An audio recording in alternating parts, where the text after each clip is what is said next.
भारतीय सेना ने हाल ही में 2 बड़े धमाके किए हैं। ये सब कुछ पाकिस्तान की सीमा के पास हुआ है।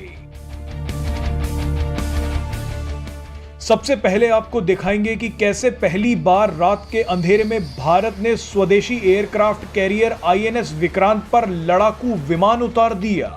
उसके बाद आपको दिखाएंगे कि भारतीय जवानों ने पाकिस्तान की सीमा के पास आसमान से छलांग क्यों लगा दी। सबसे पहले बात सबसे धमाकेदार तस्वीर की। भारत ने बड़ी ही खामोशी के साथ रात के अंधेरे में एक बड़ी सफलता हासिल कर ली है।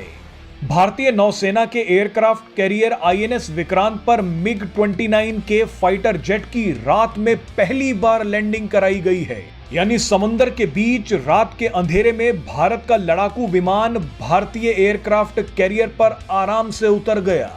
ये एक बहुत बड़ी सफलता है।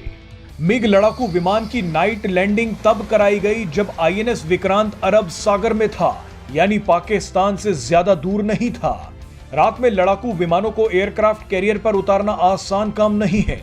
भारत ने इस सफल परीक्षण को ऐतिहासिक पल बताया है।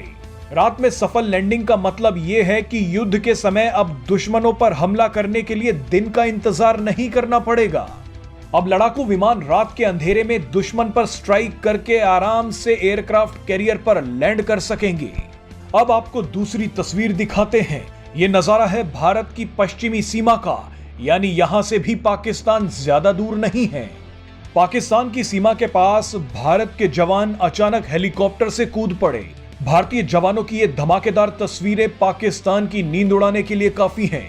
जिस समय भारतीय जवान लड़ाकू हेलीकॉप्टर से कूद रहे थे, उसके तुरंत बाद ही पाकिस्तान की सीमा के पास भारत का चिनूक हेलीकॉप्टर भी आ गया। भारतीय सेना ने यहां एक बेहद ही खास वॉर एक्सरसाइज की है। सुदर्शन शक्ति नाम की इस वॉर एक्सरसाइज में आर्मी के अलावा एयरफोर्स के जवानों ने हिस्सा लिया। इस वॉर एक्सरसाइज के जरिए भारत ने नेटवर्क सेंट्रिक वॉरफेयर को मजबूत किया। नेटवर्क सेंट्रिक वॉरफेयर यानी दुश्मन पर हमला करने से पहले सेना के अलग अलग अंगों में सही कोऑर्डिनेशन हो, आर्मी और एयरफोर्स सही तरीके से एक दूसरे को मैसेज भेज पाएं। अगर ऐसी स्थिति आती है कि आर्मी और एयरफोर्स को एक साथ ही हमला करना है, तो सेना के दोनों अंगों को यह पता होना चाहिए कि कब किसे क्या करना है। युद्ध की स्थिति में अगर आर्मी और एयरफोर्स के बीच कोऑर्डिनेशन सही नहीं रहा, तो इसका बड़ा नुकसान हो सकता है।